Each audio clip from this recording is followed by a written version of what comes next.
¿Qué tal amigos? Bienvenidos al segundo video de la historia de Kaboom Studio de Crónicas Cuadradas, donde pues les platicaremos algunas de nuestras vivencias como les hemos mencionado anteriormente.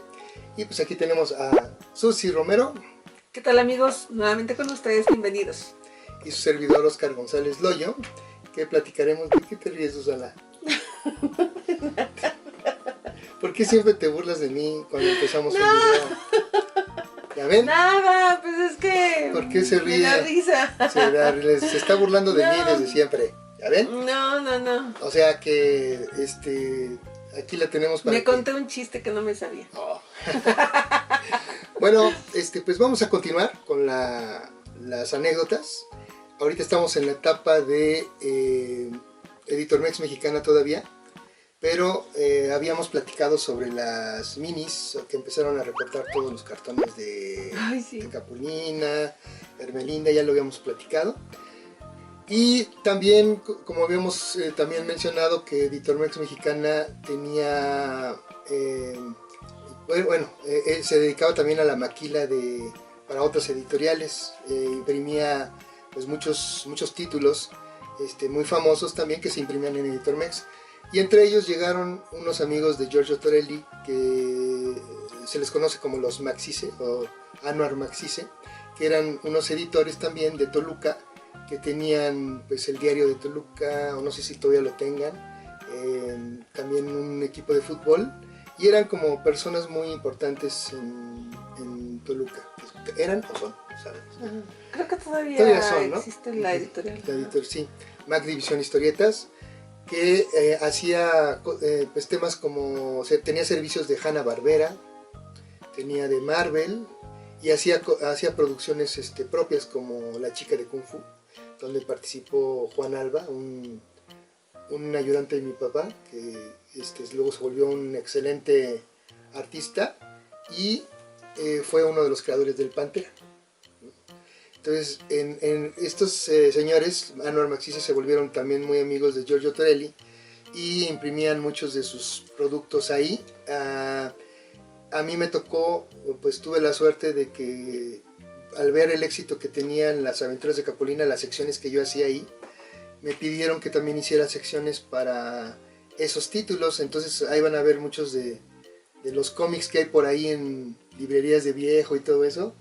Ahí están pues varios de mis trabajos, en Los Picapiedra, en El Fantasma Revoltoso, Scooby-Doo, algunos de Marvel, ¿no? Y era muy padre. El problema ahí con estas ediciones es que no llegaban todas juntas.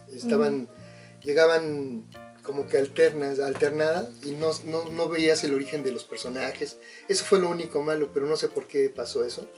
Y también, previo a todas estas secciones, me llamaron también para ver si podía hacer el cómic de Cepillín para Mac División Historietas.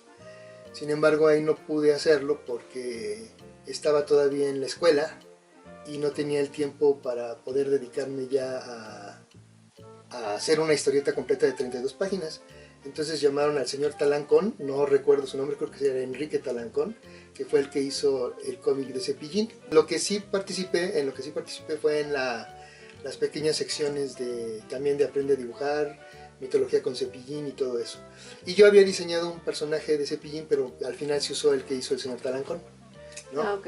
Entonces, esto fue, como quien dice, en la etapa ya en la que estaban las minis. O sea, Editormex llevaba un ritmo bastante bueno, imprimía los Maxise, todos sus cómics, imprimían también bastantes, y ahí mi padre, pues, aunque había mucho trabajo como ya en cuestión de producción, de impresión, pero había bajado mucho el trabajo de producción, de contratar a dibujantes para que hicieran más títulos. Pues si recortaban los originales, pues para que llamaban artistas y tenían mucho material, ¿no? No, es lo que se llamaban los refritos, refriteaban.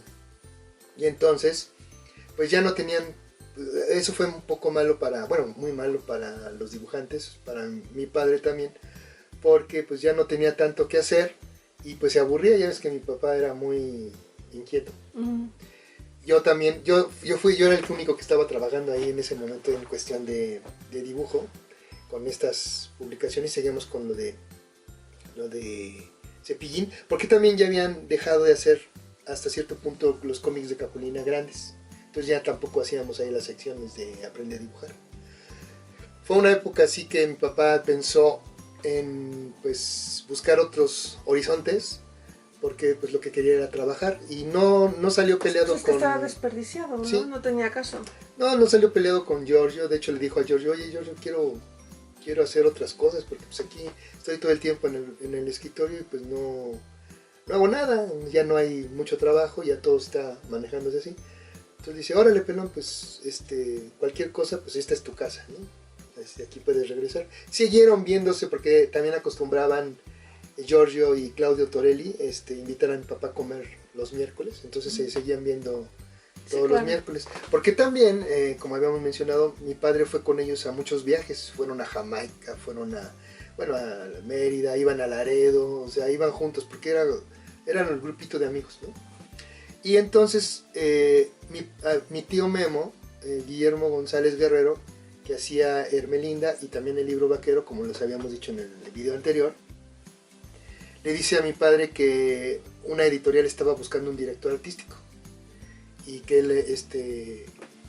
le decía que fuera a ver a estas personas, que resultaron ser los hermanos Flores. Cuando sale mi papá de Editor Mex, buscando otros horizontes, pues llega ya a Editorial Egea, que se encontraba en Donato Guerra, esquina con Eje Cuauhtémoc, y era un edificio muy viejo, de esos tipo ya de los años 20 o 10, no sé. Antiguos, pero antiguos.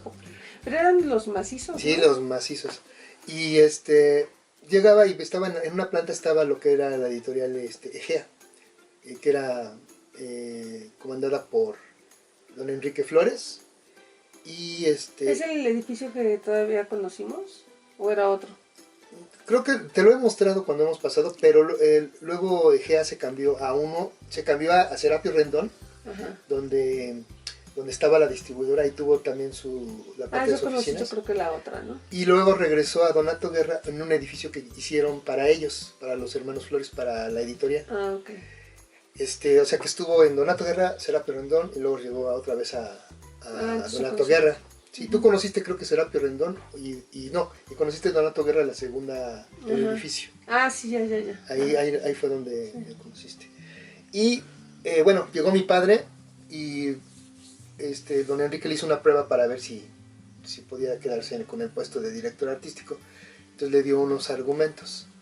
A ver, señor González, quiero que los lea y me diga qué es lo que opina de estos argumentos. Se los llevó, al otro día llegó y le dijo, don Enrique, veo que la forma en cómo hablan los personajes no es la adecuada. O sea, una persona con estudios debe hablar de una forma, una persona que no ha tenido estudios pues debe hablar de otra. Las señoras hablan de una forma, una señora de que tiene un puesto de claro, revistas, son diferentes culturas y niveles. y hablan con su respectivo, ¿cómo se dice? Su respectivo slang, como dicen. O sea, es muy coloquial el asunto. Entonces está mal aquí porque aquí hay un barrendero de la empresa donde está desarrollándose el cómic, que dice, obviamente esto es muy sofisticado. Y así no habla un barrendero.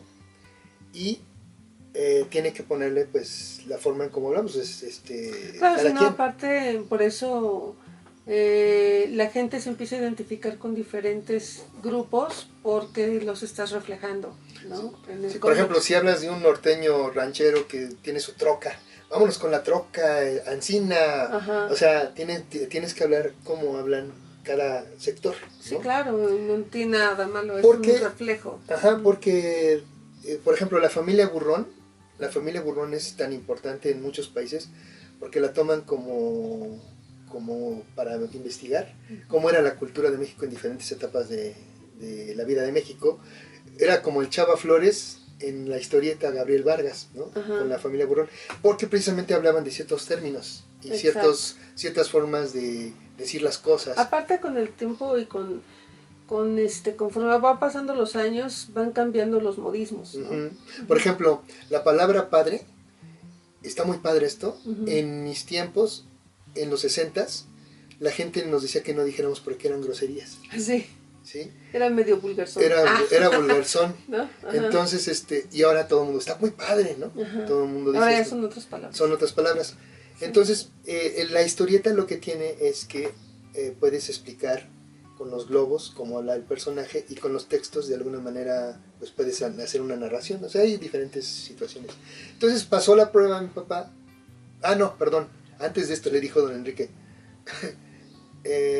ay, don Oscar, no sea tan exagerado, o sea, eso no está, no es nada malo, o sea, fíjate, eso me llama la atención, porque siendo editores, es algo que tenían que saber, ¿no? Ajá. Es que no eran editores todavía, o sea, en realidad, ellos se dedicaban a la parte de voceadores, y quisieron hacer una editorial. Entonces no sabían realmente cómo se manejaba una editorial. Ajá. Mi papá les enseñó. Fue cuando empezó a enseñar a su papá.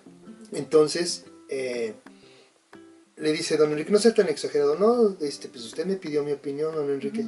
Y como era mi papá, vamos a dejarlo así, está bien. Le dice, papá, si usted me llamó para esto, es mi obligación decirle lo que está mal. Y si usted lo acepta, yo no entro a trabajar, porque esa es mi obligación. Y se quedó don Enrique porque no pensó que le fueran a contestar así. Y le dijo, no, espérese, don señor González, no. Bueno, vamos a decirle al escritor que...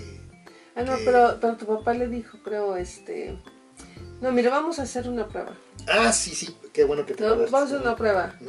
Vamos a hablar, con el señor que está aquí abajo. Dice, y le leemos el diálogo. Si él entiende esas palabras, yo renuncio. No me contrate. ¿No? Exacto. Y dice, no, creo en usted. Creo en usted. No tiene caso que hagamos la prueba. Y le dijo, es la primera vez que alguien me rebate algo. Una vez que mi padre pasó la prueba, que le hizo don Enrique, pues ya empezaron a trabajar, y mi padre empezó a proponer varios títulos de historietas. Sí, porque decías que don Enrique no sabía manejar una editorial. Me llama la atención que siendo voceadores tuvieran el capital para montar una editorial. ¿No? Imagínate lo que era la industria. Sí, no, es que la distribución era donde estaba el dinero, no tanto en la parte editorial. Exacto. Sino los distribuidores son los que casi trabajas para la parte de la distribución más que para la parte editorial, porque ahí se llevan un porcentaje amplio. Ajá. Entonces, pues ellos tenían mucho dinero. Hicieron mucho dinero con la parte de la distribución. Ajá. Sí, entonces tu papá les empezó a enseñar cómo se manejaba eso. Sí, porque don Enrique pues sí sabía, los voceadores y la gente de distribución saben de lo que área, vende, ¿no? Más, vende más, no vende, así. Claro. Pero no sabían de la parte de producción, de la parte de dibujo, creatividad y toda esa parte. Claro.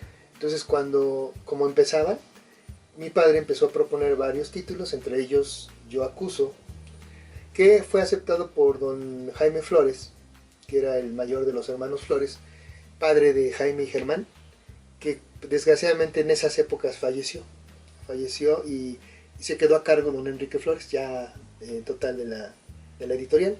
Yo creo que en esa de Yo Acuso, porque eran casos de donde también la gente participaba, ¿no? Después dices que... Sí, esa fue la que propuso mi papá como primera historieta cuando entró. Era semanal y se trataba un tema diferente de casos reales. Y empezaron primero con cosas que sabíamos, que sabía mi papá y los amigos y todo esto. Pero después ya empezaron a mandar cartas la gente para que fueran redibujados sus casos, Sus casos. Y tuvo mucho éxito esa revista. ¿Tú crees que a lo mejor hasta en eso se inspiraron en esta idea para sacar Mujer Casos de la vida real, ¿no? Sí. Porque fíjate que he visto no hay nada nuevo bajo el sol, pero había muy buenas ideas que se pueden retomar. Y ¿qué es lo que hacen los norteamericanos? ¿No? Claro. Aquí decimos refritos, allá le dicen remakes, ¿no? Remakes.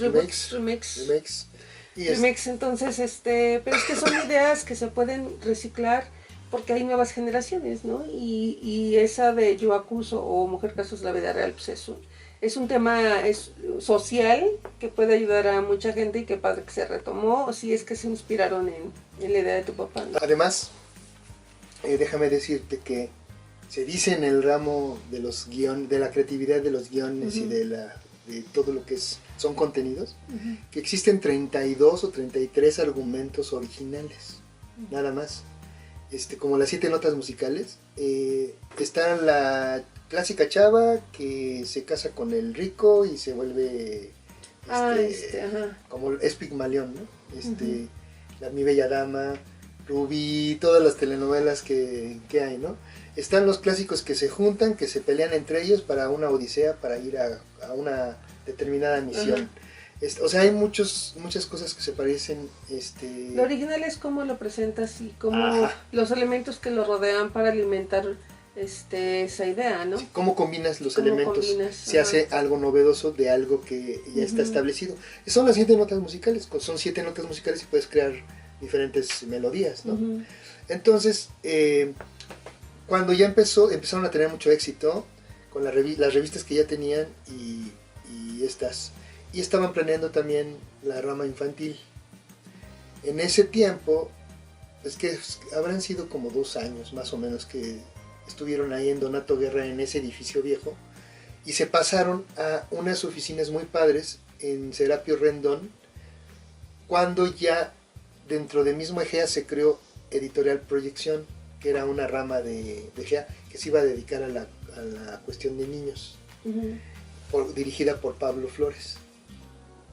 Entonces, ya cuando se cambiaron ahí a Serapio Rendón, mi papá tenía su oficina ahí, querían hacer más y más revistas. Eran los 80s, literalmente eran los principios de los 80s, en 1980. ¿Qué quiero remontarme nada más? Ahorita dejo un poquito cuando el cambio a Serapio Rendón de Egea. Quiero remontarme que en el transcurso del cambio de Editormex a Egea, trabajamos mi padre y yo en Editorial Conocimientos, que era una editorial de Víctor Gascón, que era compadre de Giorgio Torelli, y lo conocíamos también desde hace mucho porque iba con nosotros a Zihuatanejo.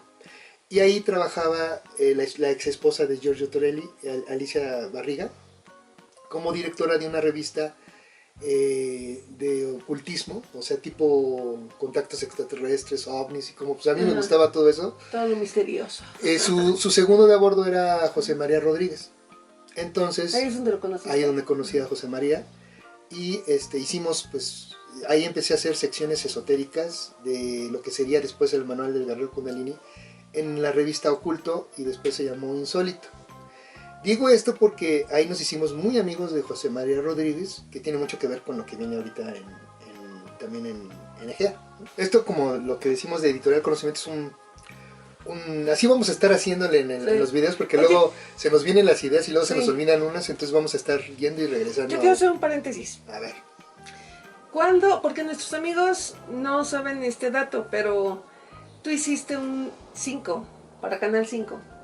Ah, sí. Bueno, es que antes el tío Gamboín, que yo era fan de... éramos fans del tío Gamboín. De Genaro Moreno, Rogelio Moreno. El que no conoció o no fue fan de tío Gamboín no tuvo infancia. Ni Chabelo. Ni Chabelo.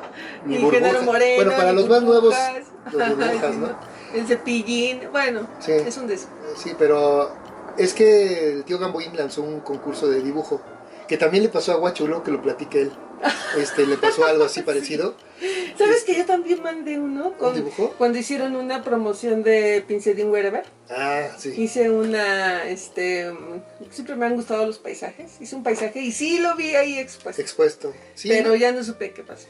No, es que me gustó mucho y mandé un Super 5. Y lo hice con capa, con su antifaz y todo. Y después lo usaron para... sí. Hubo una temporada, los amigos que lo recuerden, que hubo un Super 5. No era igual al mío, pero sí era la idea. Y luego cuando ponía los dibujos atrás el tío Gamboín, que mío, lo veías, ¿no?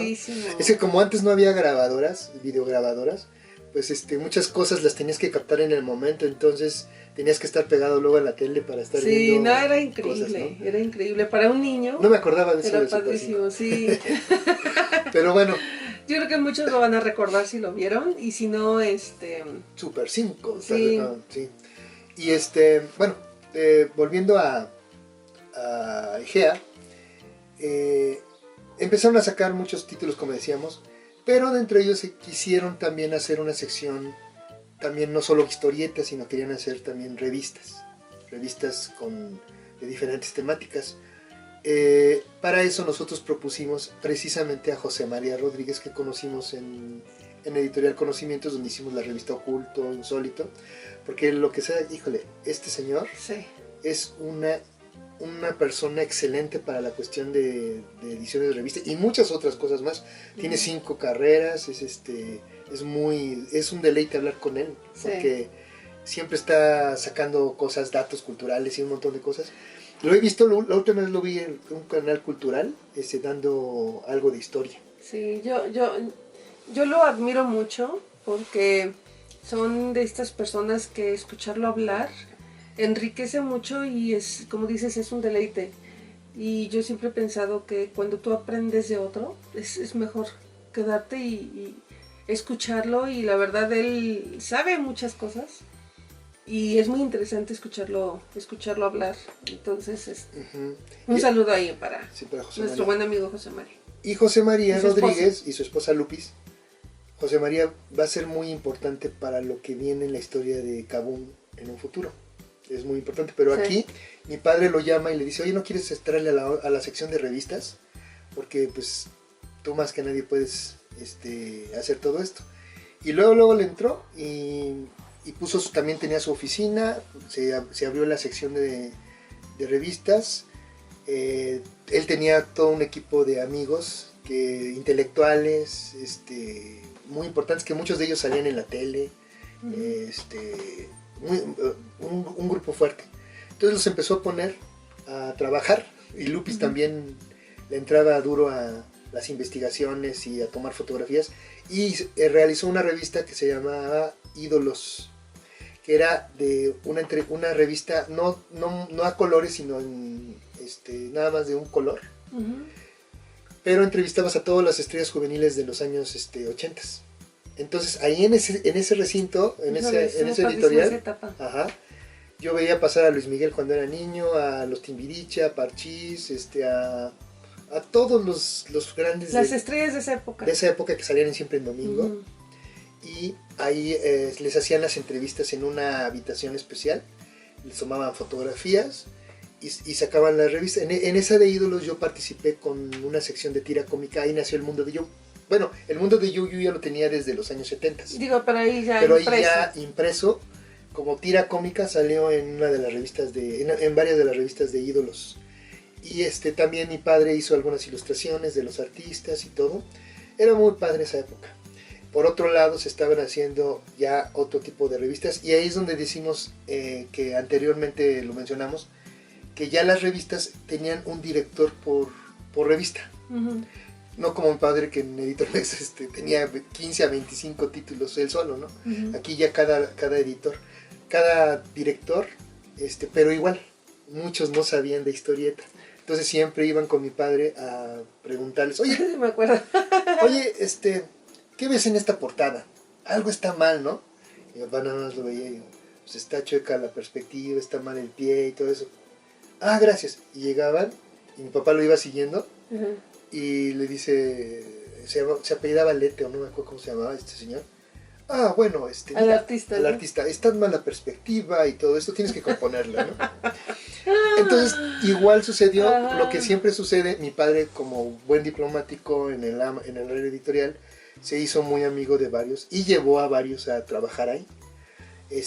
A varios escritores que estaban trabajando en otras cosas, los llevó a trabajar ahí. Y bueno, es importante acotar que tu papá no solo enseñó a dirigir a los directores, digamos, artísticos, sino también ayudó a muchos artistas, hizo a muchos artistas, precisamente como era tu papá, en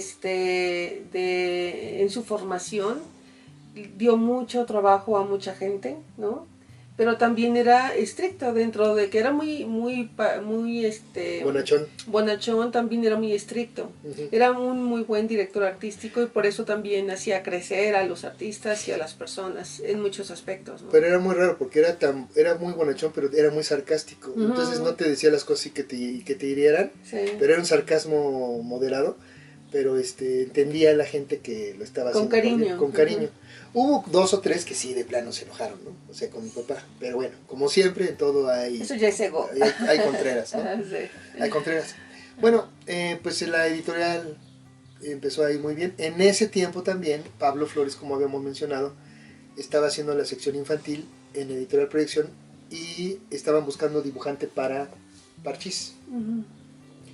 Oye, pero antes de llegar a esta, a mí me gustaría que vieran todos los títulos que había antes. Sí, sí, ¿no? sí. Que sí. Es que esto... Bueno, los vamos medio a mencionar, que es lo que les estábamos comentando en la cápsula pasada. En donde en este libro se hace un estudio en los años 70, en donde mencionan, dice, promedio mensual de historietas y fotonovelas de mayor tiraje, ¿no? Era gigantesco. Aquí se va a hablar de las editoriales que muchas de esas ya habían desaparecido en ese tiempo del de Gea también. Aunque eran de edición semanal, aquí lo están mencionando ellos mensualmente y anualmente, ¿no? Entonces, simplemente, todas estas que ven aquí son editoriales, todo esto. Y aquí son las que tienen mayor tiraje, los títulos. Entonces, por ejemplo, ponen publicaciones Herrerías, con historietas ejemplares, los ponen mensuales, son 5.875.000. Sí, era un... Con 6 títulos. Ajá. Fotonovelas ejemplares mensualmente, 4 millones. Número de títulos, 4. Total mensual de historietas y fotonovelas, 9.875.000, nada más de una editorial. Y en fotonovelas había mucho trabajo para muchos artistas de televisión y de cine. Exacto. Calimán vendía 8 millones al mes. Órale. Yo me quedé en 3. Pero esto es al mes. Ajá. Ah, sí, cierto. Editorial Mex Abril, entre fotonovelas, ejemplares mensuales eran 230.000, o sea, ni siquiera estamos... Por eso decimos que siempre cuando se hace en lo que es en el mundo tradicional continuo, que es el masivo, no pueden empezar con 500 ejemplares, 1000. Ahorita ha cambiado todo, pero aún así, para llegar a cuando se usa el medio tradicional de distribución, tienen que ser mínimo 25.000 ejemplares. Mínimo, y eso no te alcanzan a ver cuántos millones de personas somos. O sea, no alcanzan. Es nada más para que nos veamos un medio, ajá, exactamente, ¿no? Pero dile nada más las editoriales que había para que... Estaba Editormex Mexicana, con historietas mensuales de 1.839.000. Y con fotonovelas ya son 2.399.000. Todavía en los años 70. Estaba Editormex, Editorial Meridiano, Promotora K, Editorial Racaña, Editorial Egea, Editorial Proyección, Editorial América. Las más pequeñas ni siquiera eran 1.000, 2.000, no, eran 600.000 ejemplares. Sí, eran los tirajes más. Ajá. Millones de ejemplares o miles, ¿no? LSA Ediciones Latinoamericanas, Editorial Emoción con 720.000, Editorial Rodríguez con 200.000, Editorial Senda con 880.000, Editorial José G. Cruz, ¿a poco también? Sí, que el santo tenía su... Simplemente había algunas editoriales que con un solo título lograron muchísimo. Con 288.000, Editorial Mexicanos Asociados, Organización Editorial Novaro con 7 millones, perdón. Esa fue la editorial en los años 60, la más poderosa. Tenía servicios de Estados Unidos, también hacían cosas mexicanas. Mac División Historietas con 4.400.000, Editorial Argumentos con 5.120.000. Lágrimas, Risas y Amor con 800.000 al mes. Edpa S.A., o sea, Editorial de la Parra, con Sí. 2.780.000 ejemplares mensuales. Citem era una distribuidora Sí, y también pero era editorial. era parte de Editorial Vid. 4.560.000. MPB Manelik de la Parra, Es que 540.000. deben saber que muchas editoriales también tenían subeditoriales, precisamente para cuestiones de manejo del dinero y de impuestos, y también por las secciones que había de estilos de historietas, ¿no? Para niños, Sí. para adultos y todo. Publicaciones Yergo, Editorial Provenemex, Editorial Ferro, todos son 500.000, 600.000, 280.000, 3.200.000, Editorial Posada. Y fíjate, dice, nota, es importante hacer notar que la producción de historietas y fotonovelas es seguramente mayor que los datos que arroja esta lista, ya que algunas editoras se negaron a proporcionarnos estos datos y quedaron fuera de la lista. Perdón, otros tirajes no fueron declarados, algunos fueron minimizados y quizá otros, aunque no es muy probable, están inflados, ¿no? Sí. Como en todo. Pero no creo que estén inflados. Pero bueno, son datos que les recomendamos este libro para los que quieran sí. cuestiones históricas de la historieta, porque muchos en verdad no saben lo que pasó, cómo era antes, y creen que es muy fácil ahorita por qué no hacemos historieta, por qué no sacamos historieta. La gente muchas veces no sabe todo lo que conlleva, ¿no? Sí, aquí por ejemplo comentaban, dice, grandes grupos monopolizan la producción de historietas, que es lo que siempre hemos platicado sobre esa lucha que se empezó a tomar, que vamos a platicar en los años 80 con papá Oscar y ya con nosotros, pero aquí lo dice, o sea, aquí lo dice, grandes grupos monopolizan la producción de historietas, y dice todavía en los años... dice, calculemos que representa para la industria editorial producir casi 70 millones de historietas y fotonovelas al mes. Imagínense cuánto es lo que se estaba ganando. Editorial Argumentos, asociada a estas otras tres editoras, bueno, que son Citem y de Manelik, etcétera, algunas que mencionan aquí, produce 13 millones de ejemplares al mes y vende la cantidad de 39 millones mensuales y 468 millones anuales. Eso en los 70. Esto significa que el 18.7% anual de ventas de historietas y fotonovelas corresponde a este grupo editorial. Entonces, imagínense, era una industria millonaria, ¿no? Aparte también, como dicen el monopolio, muchos eran dueños de la distribución. Así es. Entonces, cuando había una editorial independiente, no dejaban que la mataban o decían, no se vendió tu revista, ¿no? Entonces ese problema lo empezamos a tener y empezamos a luchar contra eso. Ajá. Bueno, y si pueden conseguir este libro, es muy recomendable. Fíjate, nada más para terminar lo que estaban diciendo de la organización editorial Novaro. Era una de las más importantes en México y producía en 1974 de 7 a 9 millones de historietas al mes. Y producía 30 títulos mexicanos, o sea, ellos producían toda la parte desde las ideas, y también importaba héroes extranjeros, haciendo alrededor de 90 títulos provenientes fundamentalmente de Norteamérica. Entonces, creo que ahí empezó Paco Jiménez. Sí, ahí trabajó. También ahí trabajó el señor Monsiváis, Rubén Monsiváis. Sí, obviamente nos daban muchas cifras, o muchos no quisieron dar su información, pero son datos muy, muy interesantes, y aparte es una investigación muy buena que se hizo en los años 70.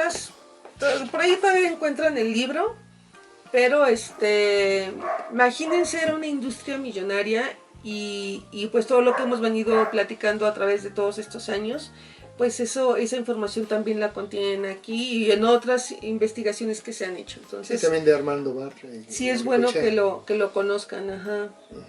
Hay más todavía. Sí, hay mucha investigación. Muy buena. Sí, y bueno, regresando a Egea, cuando estaba todo funcionando ya de maravilla, ahí en Serapio Rendón, pues mi padre propuso que yo dibujara las aventuras de Parchís. Y hice unas pruebas y pues las aceptaron.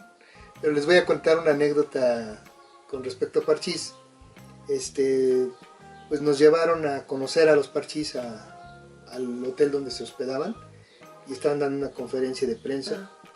Y pero haz de cuenta, empezamos a tomar fotos, nos dieron material de ellos, yo grababa todo lo que había en los noticieros para sacar los parecidos. Empecé a hacer bocetos que luego me usaron, los hacía rápido nada más para tomar apuntes. Uh-huh.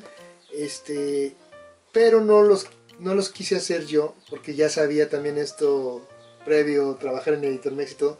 No los quise hacer idénticos porque también luego hay problemas con los propios artistas. O las compañías, ¿no? Porque ajá, muchas veces son también dueñas de la imagen, ajá, para explotarla. Entonces puede haber luego problemas como artistas. Ajá, pero si haces un símil o una especie como de ícono o representación, no hay tanto problema, nada más que se sepa que son ellos, ¿no? Uh-huh. Porque no se parecían los dibujos que yo hacía a ellos. Y Parchís fue fue mi primer cómic semanal de 32 páginas ya continuo, porque había hecho en Editorial Conocimientos con José María, uno de 8 números que se llamaban Los Chutlú. Sí. Pero pues no salió mucho, no se vio, era muy buena idea esa de José María. Pero ya comercialmente, Parchís fue mi primera historieta de 32 páginas que literalmente me dijo mi padre, órale, ahí vas. Y pues yo había hecho trabajos, pero moderados a nivel de que no tenía una disciplina semanal, sino que sí era semanal, pero no era tan rígida como una historieta de 32 páginas. A divertirse y gozarla en grande con las aventuras de Parchís, una fantástica revista en historietas a todo color. Lánzate con Parchís y sus amigos a compartir cada semana las más emocionantes aventuras y vívelas junto con tus héroes musicales. Vive las aventuras de Parchís, una revista de acción que hará vibrar tu corazón. Pero fíjate también algo muy importante, porque muchos pueden decir, pues era tu papá y te metió. No. Como editor y como director artístico, más bien, los directores artísticos, un buen director artístico te va llevando y sabe en qué momento ya puede estar listo para tomar, digamos, ser el titular de una revista de historieta. Y muchas veces como artista te puede dar cierto miedo, pero ya con la experiencia del director artístico saben psicológicamente cómo llevarlos y como un ave, ¿no? Soltarlos al vuelo. Y de alguna manera tu papá te preparó así como preparó a muchos. Si no, no te hubiera dicho haz la revista, porque eso, digamos que fue tu lanzamiento real. Sí, pero tu fogueo real y fuerte como titular de una revista ya, ¿no? Sí. Sí, porque con Giorgio teníamos una relación familiar y era muy amigable el asunto. Aquí eran personas desconocidas hasta cierto punto, que tenías que quedar bien si fallabas. Porque al final de cuentas es un negocio. Ajá, si fallabas las máquinas se paraban, les cobraban millones y se perdían millones y tú te atrasabas como artista. Entonces eso no lo veían. Pero aparte, esto de que, como decía mi papá, pues a mí me vale gorro lo que digan. Si esto está funcionando bien, claro, yo te meto. Si tú no funcionas bien, porque han de saber que mi padre era bien estricto conmigo. Pues sí, a nivel de... Era más conmigo, claro. porque no quería quedar mal, claro. ¿no? Pero en ese tiempo también había muchos dibujantes, pero estaban todos ocupados en Novaro, o en Es que antes, hijo, en Editorial Vid, había mucho trabajo, entonces peleaban los dibujantes de unas editoriales a otras. Y eso también permitía el crecimiento del mismo artista, porque empezaban a mejorar sus técnicas y a buscar otro tipo dentro de su propio estilo, a hacer como innovaciones. Y aquí es muy importante resaltar algo que acabas de decir. La presión hacia el dibujante, como tú conocías el proceso de producción y toda la cadena productiva, digamos que la presión era porque tú sabías que tú no te podías atrasar precisamente por lo que comentas de esa producción en cadena, ¿no? Ahora la gente no sabe por qué, o sea, ¿por qué me vas a presionar? ¿Por qué me regañas? Ni se sienten presionados, al contrario, creo que por eso es que no tienen esa disciplina y se tardan no sé, meses en hacer una ilustración o una página de cómic, entonces no funcionan para un proceso de este tipo. Ahora lo cool es la novela gráfica, ajá, que se hace cada vez que... Pues sí, porque no pueden hacerlo rápido, no tienen la disciplina. Entonces, aquí era muy importante eso, porque si tienes la responsabilidad de que tenías tú un deadline, un tiempo de entrega, y tenías que entregar, y de alguna manera así se trabaja en Kabum, porque pues es lo que se va a hacer, pues, ¿no? Tenías que hacer 8 páginas diarias, o sea, en 4 días tenías que aventarte la historieta para darle la oportunidad al colorista, que también fue mi tía, la llevamos también ahí, para Parchís. Ángel Morales también nos llevamos a Parchís, o sea, varios de Editormex empezaron a trabajar con nosotros, y tenías que entregar la historieta, porque a pesar de que había un colchón de 8 o 9 números, de todas maneras no se permitía que fuera bajando los números, siempre que estuvieran, porque cualquier problema de enfermedad, ya te amolaste. Y en ese tiempo el público pedía el mismo dibujante para el cómic. No es como ahora que tú dibujas la página 5 y la página 6 y luego aquí tú la entintas y luego tú le haces aquí el efecto. Pero eso que estás diciendo es más de gusto del que lo está realizando, porque la gente sigue exigiendo esto, sí, ¿no? Claro. Sigue exigiendo, es parte de la industria, es parte del lenguaje. Sí, ¿no?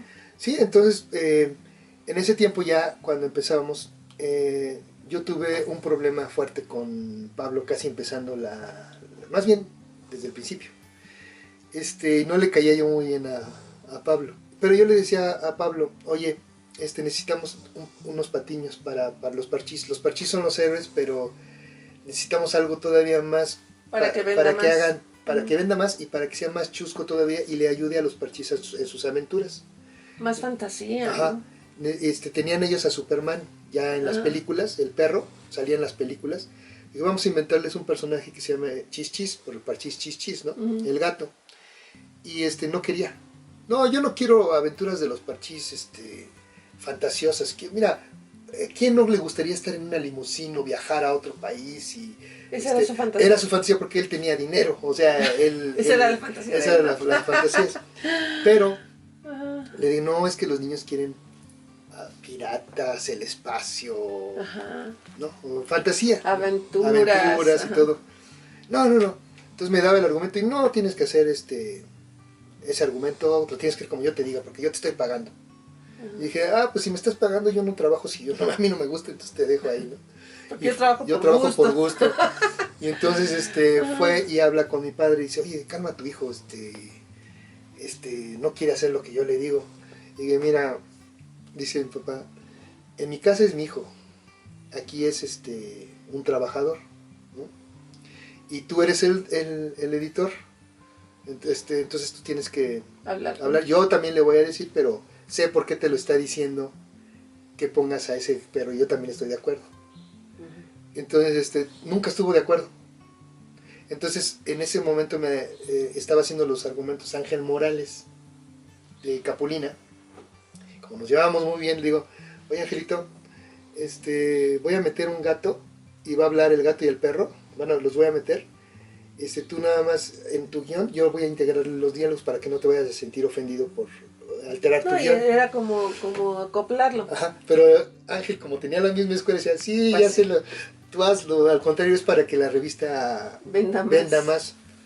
Y entonces, y dicho y hecho, entonces como yo hacía la letra, porque lo que hacía trampa, cuando hacía el dibujo, y esto suena así medio como rebelde, pero no, es importante porque tú cuando quieres salvar una revista, muchas veces hay personas dirigiendo que no saben de ciertas cosas y lo hacen nada más por moda o por esto está vendiendo, vamos a sacar algo igual.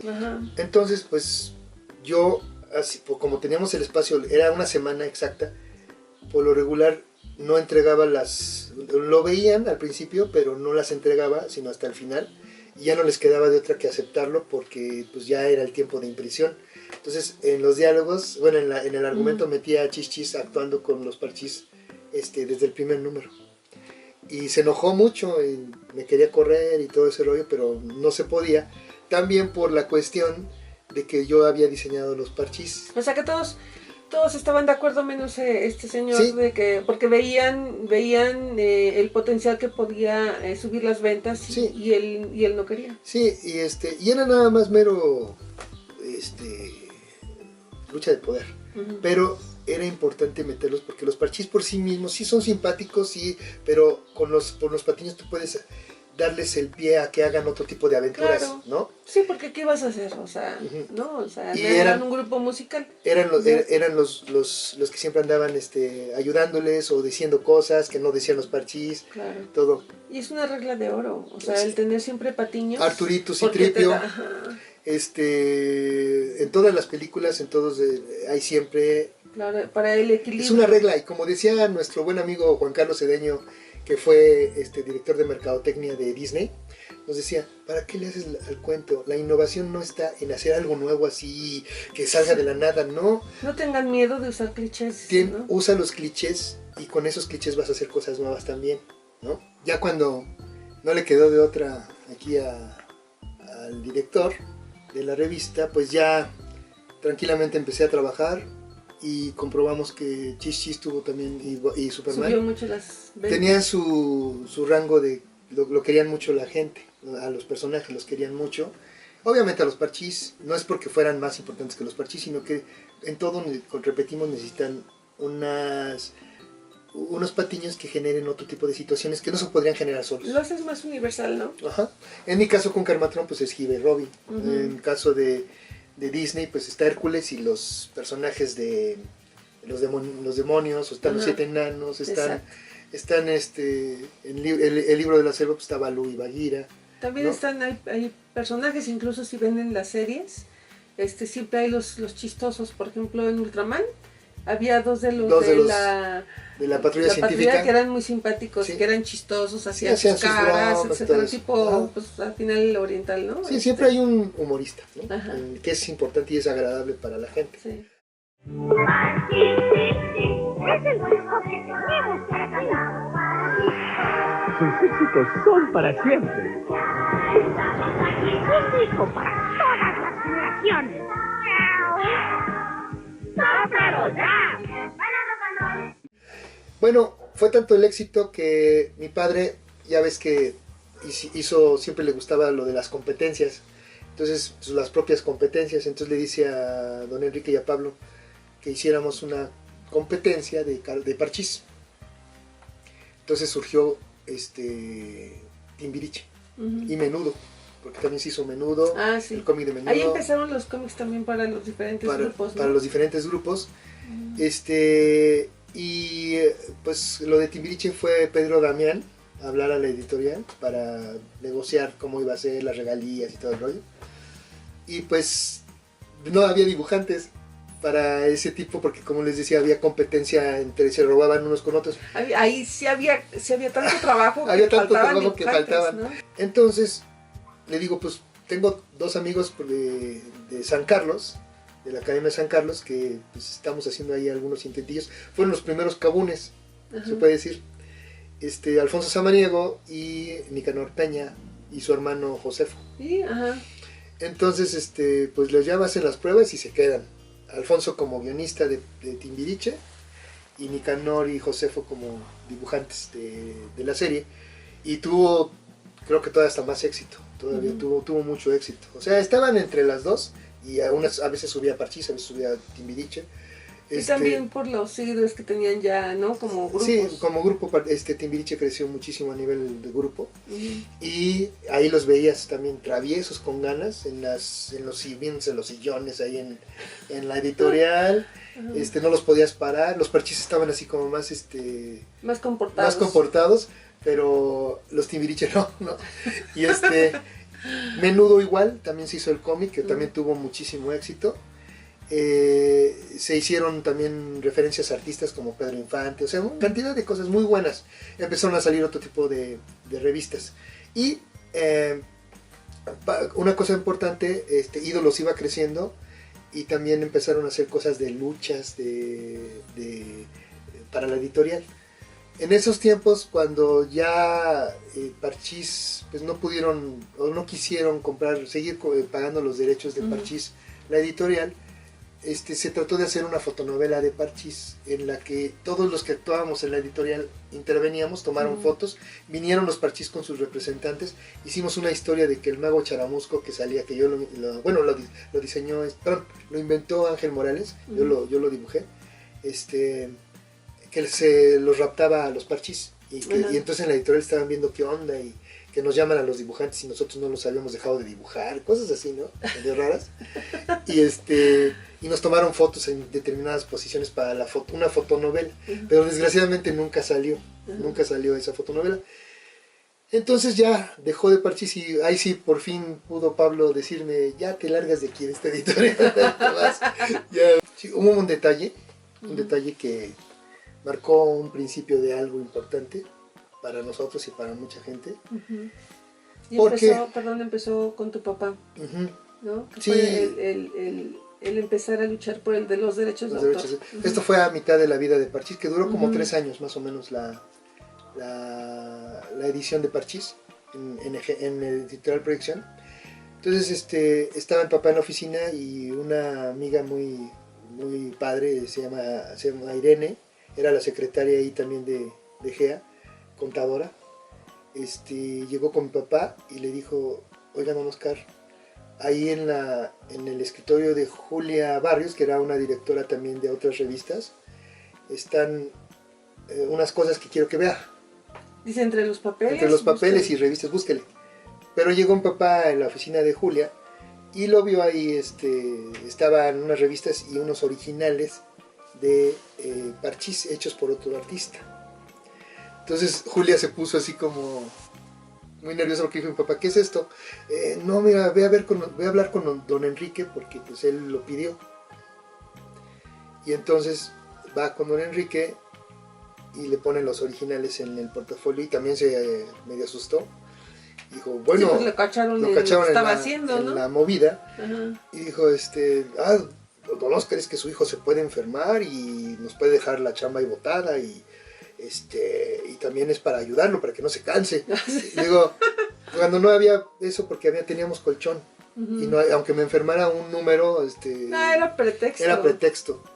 Y entonces le dijo a mi papá, aguas, porque si mi hijo quiere, lo demanda, porque los diseños son suyos. Son de, sí, porque le dijo, es que yo tengo la licencia, pues él tiene licencia del grupo de Parchís, pero esos diseños son de mi hijo y si los usa los demanda, ¿eh? Exactamente. Ahí fue importante porque empieza la lucha por los derechos de los artistas y empieza una serie de situaciones que se van dando hasta la fecha, pero ahora ya, bueno, han cambiado muchas cosas, ya les iremos contando, pero es muy importante ese punto porque ahí empieza la lucha contra los editores a favor de los artistas. Sí, es que... Por parte de tu papá, y todos los que nos vamos juntando, ¿no? Es que había un problema porque entregabas los originales a la editorial. Nosotros fuimos los que empezamos, ya saliéndonos de GEA, en el tiempo que ya nos salimos de GEA, empezamos ya no entregando los originales, sino haciendo copias y entregando las copias, o ya empezaban los discos, ya empezaban los ¿cómo se llaman? De las computadoras, Primero fue por los trabajos autorales, ¿no? Porque una cosa es el trabajo por entrega, porque te están pagando por eso, y otra cosa es el trabajo autoral. Autoral, ¿no? exacto. Entonces, porque si me hubieran pagado los personajes así, claro, lo que cuesta, antes no lo pagaban. Nada más pagaban por la maquila. Exacto. ¿No? Ajá. Y eso lo entendieron, O sea, por eso también lo que pasa accedieron. Accedieron porque sabían que teníamos razón. Y además nunca les dejé el trabajo, siempre les entregué. Igual todo el equipo que siempre... Había una responsabilidad antes. Nicanor y bueno, Alfonso, todos entregaron. Éramos, la verdad, bien trabajadores. Y aparte... Había una ética. Sabías que tenías que entregar y no había de otra. Si te pasabas de ese día era muerte segura. Entonces, ya cuando se termina Parchís, también mi papá... ya también había ciertos problemas, no le hacían caso, había grilla entre directores, entre directores empezaban a echarle grilla a mi papá. Empezó a cambiar todo, ¿no? Pues sí, empezó a cambiar todo, y don Enrique con tal de estar en paz, les hacía más caso a los otros, porque los otros eran así como que, ay, don Enrique, ¿cómo está usted? Y mi papá no, mi papá le decía sus cosas, Claro. ¿no? Entonces, como siempre hay gente de lamebotas, entonces, Pero por eso es la decadencia también, ajá. ¿no? Entonces salió y entró como director artístico otra persona también muy bueno, creo que fue Alberto León, no me acuerdo, pero... ¿Sabes quién se va a acordar? Esa parte la va a contar Guacho, porque también Guacho entró a trabajar años después a Egea, y le va a tocar esa parte, ¿no? Pero pues nosotros en ese tiempo nos pidieron nada más... bueno que viniera Guacho. Sí, pero no, ahorita no, porque está... ¿no? Pero en ese tiempo también, antes de salir, Jaime Flores y Germán, y también José María, que él sí se quedó todavía ahí, me pidieron que hiciera Katy la Oruga 10 números, porque Alfonso Sánchez, que era también otro amigo de San Carlos que llevé allá a trabajar, él estaba con el título Katy la Oruga. Se enfermó y ahí sí no tenía mucho colchón, entonces me pidieron que hiciera unos 10 números. Ya no estaba haciendo parchís, y entonces hice 10 números de Katy la Oruga. En esa época yo te conocí, ¿no? En esa época me conociste. Le ayudé a hacer la serie. En 1985 salimos de GEA, mi papá y yo, porque pues ya obviamente yo ya no hacía parchís, mi papá había ciertos problemas ahí. ¿Todos se independizaron? Sí, había problemas entre los directores, le echaban mucha grilla, entonces decidimos ya salirnos y trabajar independientes en agencias de publicidad. Trabajamos para Nestlé, para muchas otras situaciones. Empezamos a trabajar en Editorial Selector, haciendo ilustraciones para varios libros. Y hasta que también José María Rodríguez también se había salido por su lado, pero él entró con una compañía que se llamaba Cepsa, que era de Víctor Castañeda, y también estaba ahí Flavio Acevedo, que era su cuñado, pero Flavio Acevedo trabajaba en XW, en Televisa. Entonces... Pero no es cuando sacaron El Monje Loco, que tu papá le decía el Longe Moco. Sí, ahí voy. ¿O fue de eso? No, fue en esa etapa. En esa etapa también, cuando decidimos ser editores independientes, y sacamos un título que se llamaba El Monje Loco, que era les mi papá. advirtieron que no... Que fuimos otra vez con los Flores para decirles que si nos podían distribuir la revista. Y dijo don Enrique, no se metan en eso porque no van a ganar, van a perder. Y dicho y hecho, la revista no se distribuyó. Y ahí fue cuando comenzamos a ver la parte de la problemática de la distribución. Exactamente. Que no sabíamos cómo estaba realmente ya en esos tiempos. Era una mafia, o es todavía. Que precisamente les quiero leer ahorita, bueno, nada más que lo encuentre, una notita que muchos dicen, ay no, esto es paranoico, no sé qué, no. En esta investigación de Irene Herner, en donde precisamente menciona eso, ¿no? De alguna manera. Sí, entonces nos dijeron que no hiciéramos nada, mejor que nos dedicáramos a otras cosas. Y entonces hicimos el Monje Loco, el Longe Moco, bueno, el Monje Loco, pero era humorístico. Es que tu papá siempre combinaba las palabras. Y con era como un tipo Hermelinda, pero ahí metía, el dibujante era Ángel Mora y José Pacindo. Los guiones los hacían varios amigos de mi papá, mi papá también. Y yo metía un personaje ahí con ellos que era el Cuervo Lucas, ¿no? El cuervo hablaba con él. El cuervo hablaba con el brujo, entonces yo, con el monje, entonces yo me dejaba un espacio Ángel Mora de Chanoc y yo dibujaba al cuervo, y ahí eran también puras vaciladas, ¿no? Pero pues perdimos. Que lo retomó el Loco Valdés y después Eugenio Derbez. Sí, todo lo que ganamos económicamente en Egea se perdió ahí. Se perdió ahí. Ahí es cuando, la triste realidad, que te das cuenta que como independiente no tenías mucho futuro porque pues todo este monopolio no permitía el crecimiento de los independientes. Exacto. ¿No?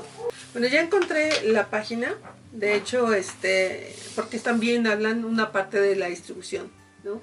Y de cómo los que eran distribuidores, que también eran editores, pues obviamente monopolizaban a lo que era esta parte de la industria, y a mí se me hace tonto que no permitieran crecer a los independientes si de todos modos ellos vendían esos productos, ¿no? Que es lo que pasó con el Longe Moco o el Monje Loco.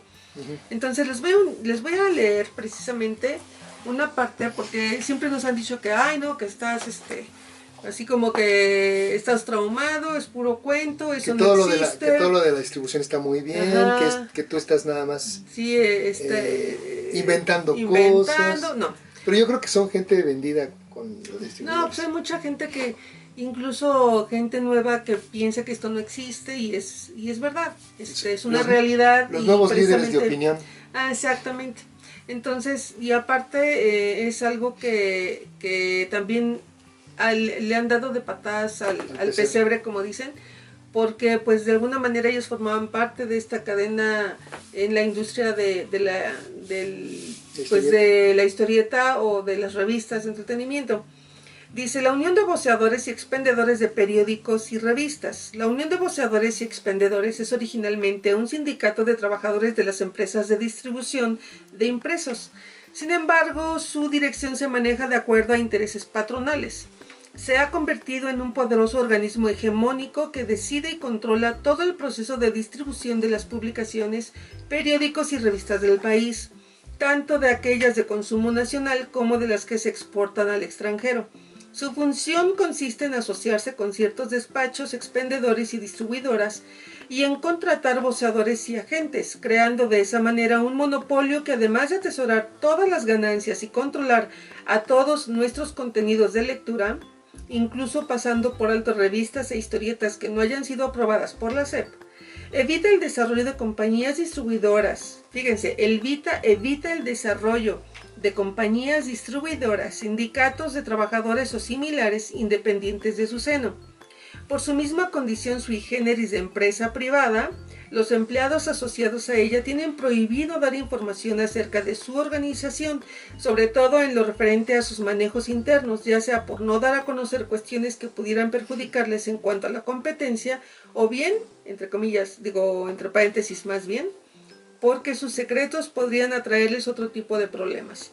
Pero aquí lo dice: evita el desarrollo de compañías distribuidoras, sindicatos de trabajadores o similares independientes de su seno, siendo que también ellos tenían las grandes editoras, ¿no? Entonces, imagínense, por eso se me hace, pero igual se me hace muy tonto.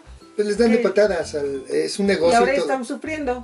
Sí, ahorita ya no saben qué vender, o sea, ya no tienen tantas revistas que acabaron vender. Con las revistas. Y con la tecnología y con todo, pues ya claro. Se están muriendo. Uh-huh. Ya se murieron varias de las grandes. Ya no están DIMSA, por ejemplo, que era foránea, uh-huh, era para locales cerrados, porque también hacían lo mismo. Y es que también había órdenes de arriba de no vender tal producto porque era competencia de y le quitaba dinero a Entonces, los independientes sufrimos mucho desde entonces, pero uh-huh, mucha gente dice que no es cierto, que si tu revista no se vendiera porque era mala. Y muchas veces ni siquiera era exhibida, la revista, no la encontrabas en los puestos. Y nosotros fuimos a ver últimamente con algunos amigos que no creen en esto: oye, ¿tienes la revista de tal cuate? No la tengo. Sí, la debes tener ahí abajo en el... Porque sabemos las manitas. Bueno, sí, es que no se vende. Uh-huh. Pues sácala para que se venda.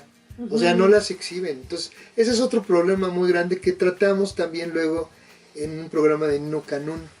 Ahí fue también el detonante. El detonante, se habló sobre eso y sí estuvo rudo. Pues no llegaba la revista a todos los estados.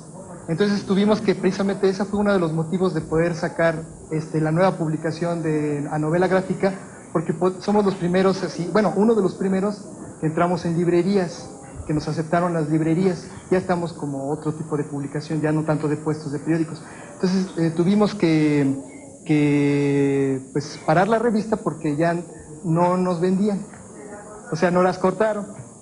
Pero déjenme, volver, uh-huh, porque este es un problema muy grande y creo que tenemos que crear nuevas fuentes de distribución, los independientes, para poder sobrevivir, de hecho lo hicimos, uh-huh, creando las tiendas de cómics, los eventos, venta Todo directa. nació, de hecho todo nació en tu casa, no aquí donde estamos como estudio, sino ya en casa de Oscar. Ahí nació todo ese movimiento que empezó precisamente cuando tu papá y tú se independizan y se sigue luchando por los creativos y por poder generar productos independientes, pero no sabíamos todo esto de la distribución.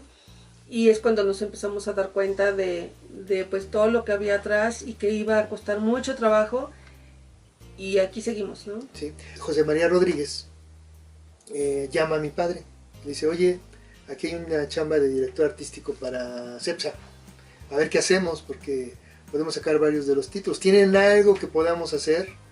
Y entonces ya fuimos a conocer a don Víctor Castañeda, estaba ahí en Lago Yelmar. Ajá. Y pues propusimos ahí un proyecto con José María, que tenía José María, del Hijo de Santo. Uh-huh. El Hijo de Santo fue José María el que lo propuso, con dibujo de Ventura, se llamaba Ventura, o sea, el nombre no me acuerdo, se apellidaba Ventura, pero mi padre como director artístico, o sea, siempre fue como director artístico, y pues empezó el Hijo de Santo, empezamos a convivir con el Hijo de Santo, a ir a las luchas, Uh-huh.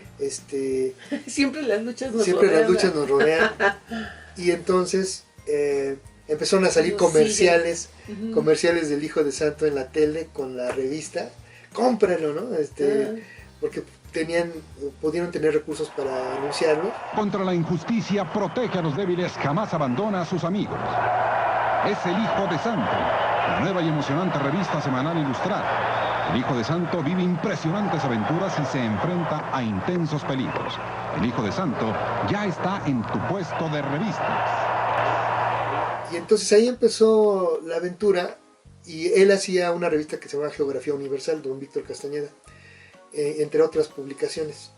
Era muy chiquita la editorial, realmente no era muy fuerte, y sufría de los mismos que estábamos hablando ahorita de la distribución, porque él no era distribuidor, sino era editor nada más. Uh-huh. Entonces me dice, ¿qué otro proyecto tenemos? Uh-huh. Nosotros habíamos ido en el 85, saliendo de GEA, ya que no teníamos nada, pues fuimos a Nueva York, nos fuimos a dar una vuelta con Alfonso Sánchez, Alfonso Samaniego, mi papá y yo, y nos fuimos a ir a las editoriales para mostrar nuestro trabajo, a Marvel, a DC, a las únicas que pudimos ir fue a DC, a Mad, al Heavy Metal en ese tiempo, National Lampoon.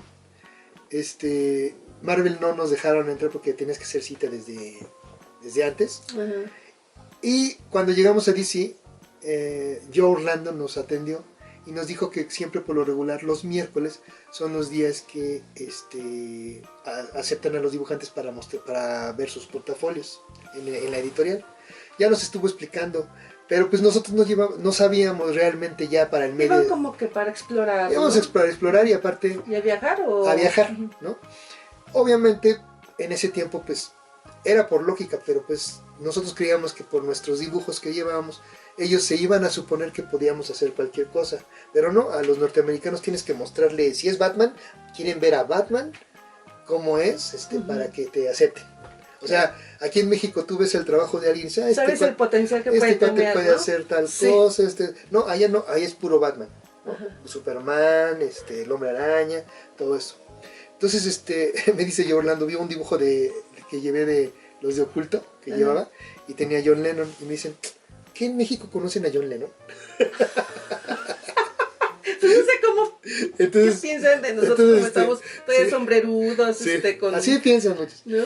Entonces, bueno, entre nopales. Ya que nos rechazaron, pero nos dieron buenas claves, uh-huh, pues ya nos fuimos a pasear.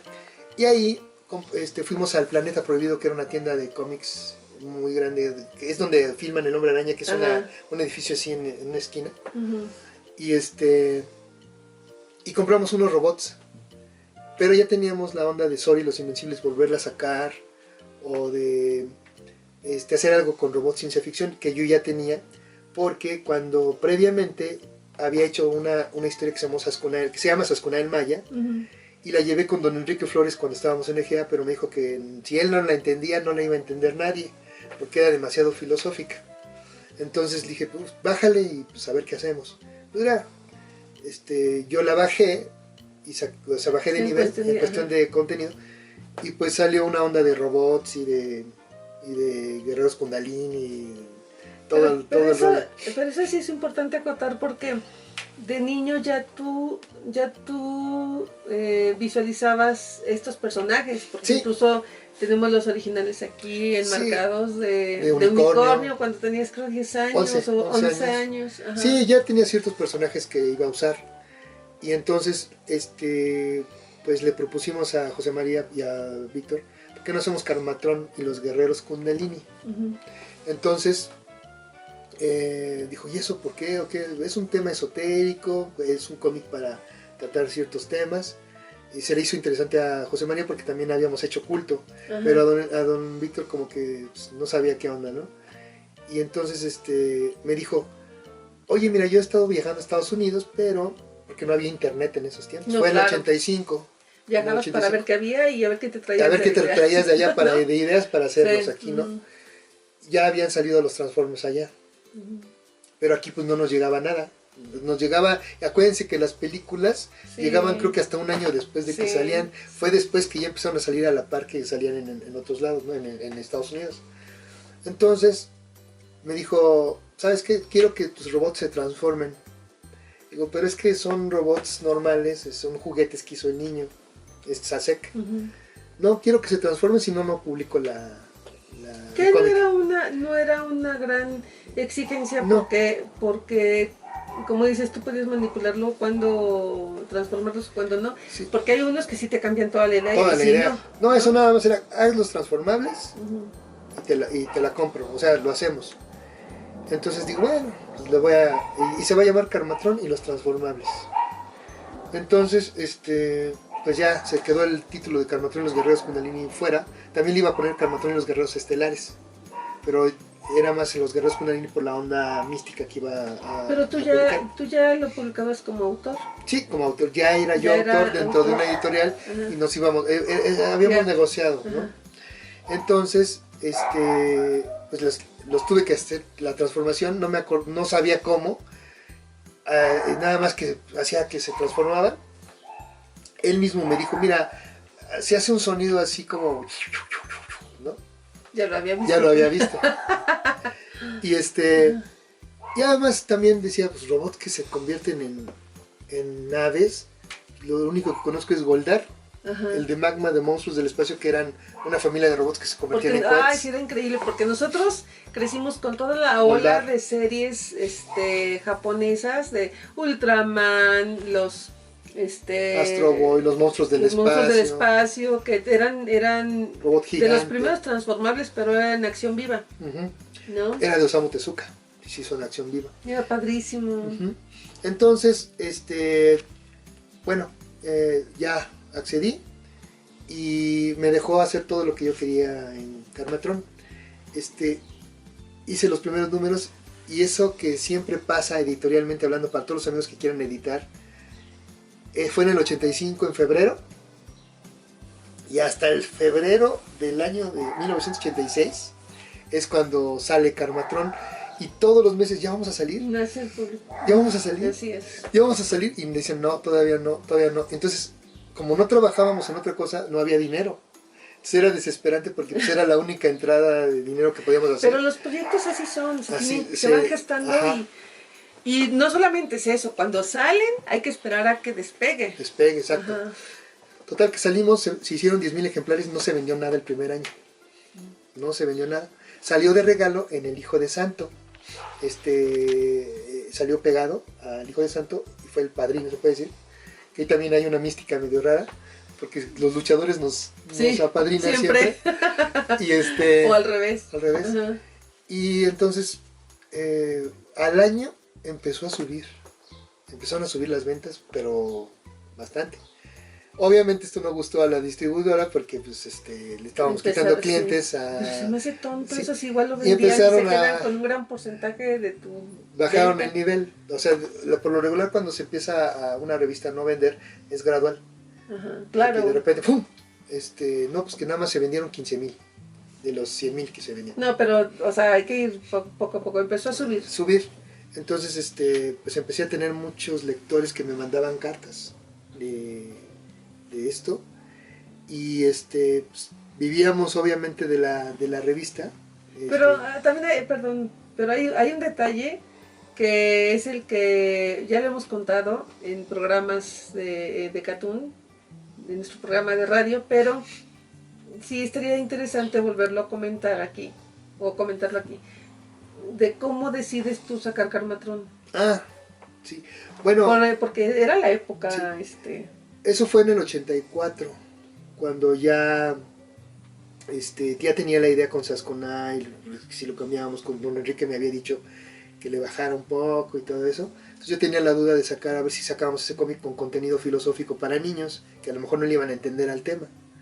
Entonces estaba el Cristal Encantado en cartelera, estaba exhibiéndose el Cristal Encantado, y cuando fui con mis amigos, los Alfonsos y Nicanor, estábamos así y había permanencia voluntaria y aparte había intermedio para ver para ir a comprar tus palomitas y todo. ¿Qué estaban viendo? El Cristal Encantado.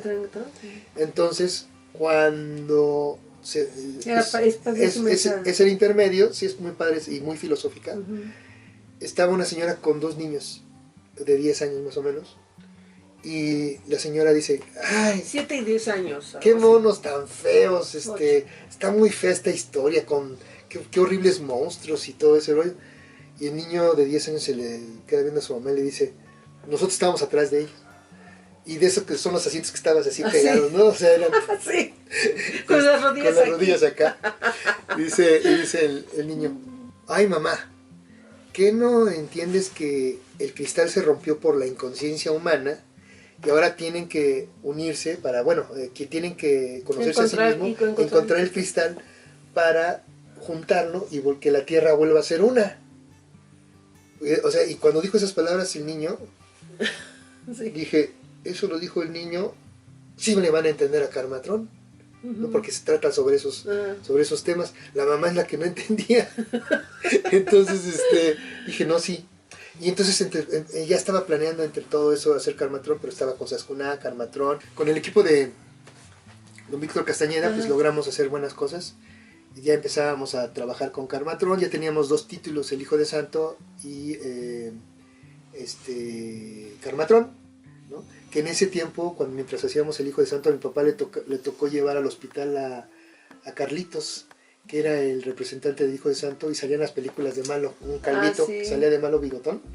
Mi papá lo llevó al hospital, que es una anécdota ahí también. Y entonces pues como decíamos, no se vendió nada la primera etapa, el primer año, pero ya el segundo año empezó a venderse bastante bien. Nunca me imaginé lo que iba a pasar años después, que eso yo creo que ya será un programa completo de Karmatron, porque hay muchas anécdotas, pero retomando todo desde el origen del otro video de mi padre, pasando por Egea, Editorial Conocimientos, las agencias de publicidad, y no hemos dicho todo, nada más mencionamos algunas cosas, pero ya en el transcurso de estos videos saldrán algunas cosas antiguas. Por ejemplo, algo que no dije en el primer video, que es muy importante, que mi papá cuando se dedicaba a dibujar, que quería hacer dibujar y que todo el mundo le decía que no, pintámonos, en ferrocarriles él hizo muchos calendarios para ferrocarriles. ¿A poco? Sí, hizo los dibujos de muchos calendarios y la familia no sabía. Pero bueno, entonces esto que estamos haciendo, estos videos, obviamente son anécdotas, pero ustedes podrán notar mucho del camino que luego se tiene que tomar. La esencia. Hay veces que tienes que tomar decisiones pues en contra de algo que está establecido y puede costarte hasta pero para trabajo. mejorar. O hay veces que también puedes utilizar lo que ya está establecido y lo que hablábamos de los famosos clichés para hacer los argumentos y todo esto. Pero fíjate que se necesita tener una visión especial, ser visionarios y tener el ojo especializado en fantasía y en la dirección de lo que hablamos, la dirección artística, porque sí es una línea que se puede rebasar aquí se manejan muchos egos, y cuando tú ves que el mismo editor o el artista tiene ego, entonces su visión no es clara, ¿no? Y eso, ahí es cuando uno entra y dice, no, ¿sabes qué? Por bien de la revista, ni siquiera es por mí, porque yo quiero, no, porque muchos así lo hacen. Ah, no, pues yo quiero que sea así, no, pero editorialmente hablando, ahí sí entra la parte experiencia en donde sabes que no funciona, tiene que haber un equilibrio entre esas partes, sí, ¿no? Y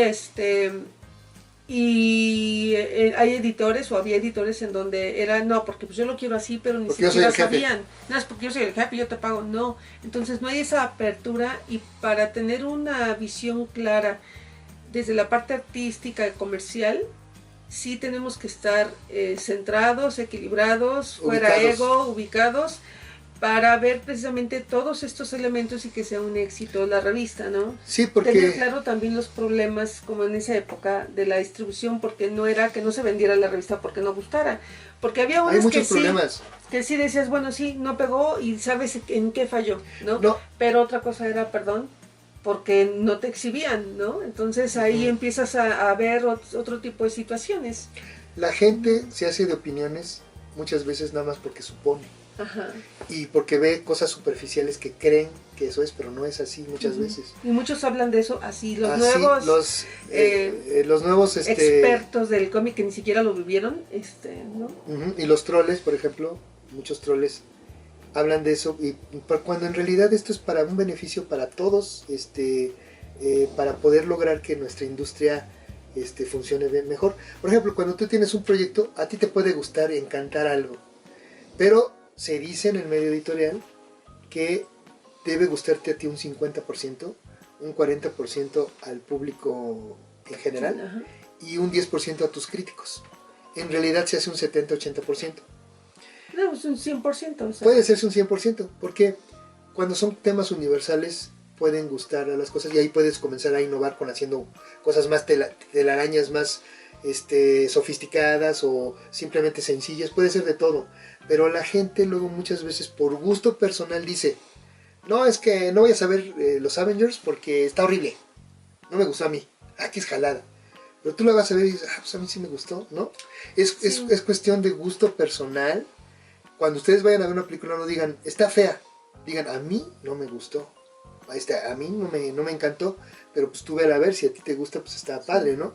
Es que esto de la creatividad, luego muchas veces tienes que enfocarte en el público, porque el público es el que te va a comprar. Entonces tienes que ver el gusto del público también, aunque no dejas de parte del autor de querer hacer lo que tú quieres, pero también tienes que ver lo que al público le va a gustar o no le va a gustar. Ahí entra la mercadotecnia, pero emocional, porque hay la mercadotecnia tradicional, y es con la que siempre se ha tratado de ver este medio, y no. De unos años para acá ya le llaman mercadotecnia emocional, y es verdad, porque precisamente la mercadotecnia emocional es la que nosotros como creativos ya lo llevamos implícito al momento de crear una obra, y fíjate, y sin necesidad de ponerle etiquetas ni nada, es por algo natural, por nuestra visión, porque por ese contacto que hay con el público y sabemos lo que les gusta.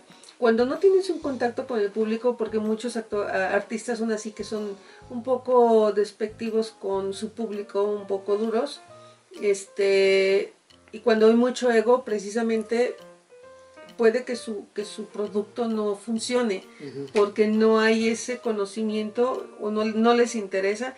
Entonces, editorialmente hablando, ya como editor dice, ¿sabes qué? Pues no le veo.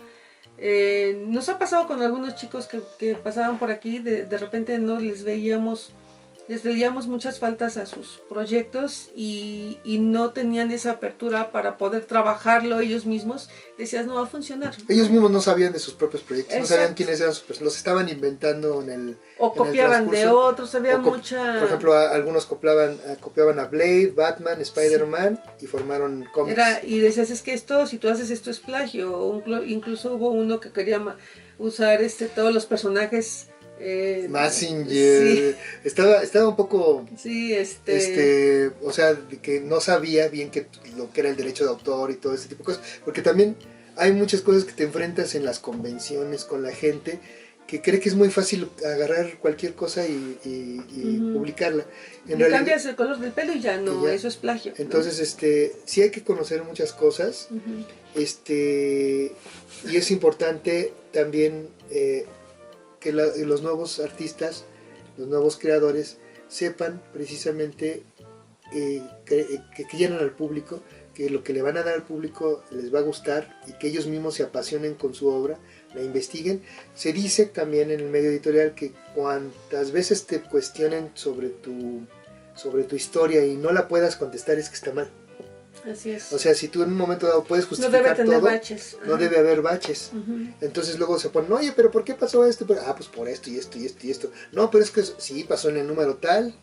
Ay, no lo leí. Bueno, leer para que puedas generar ya una opinión.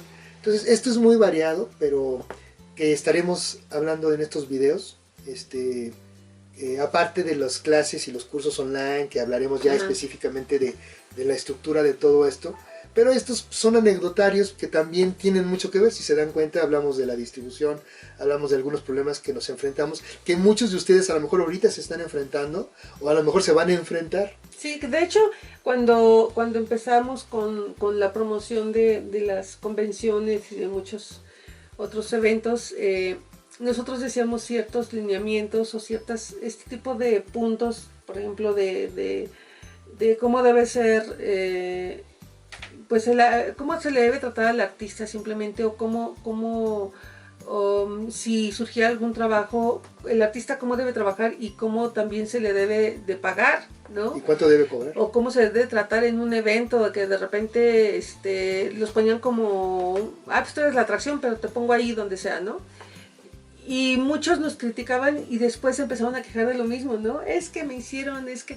Primero nos critican y luego pues critican lo que nos hicieron nosotros, pero a ellos, como si se los hicieron, a ellos sí es entonces, verdad, ¿no? Aquí la situación es simplemente exponer cómo es la industria, aunque ahorita está dormida por ciertas circunstancias que ya hemos comentado y comentaremos, pero así es, ¿no? Y así le ha pasado igual en Japón y le ha pasado en Estados Unidos cuando fueron sus inicios.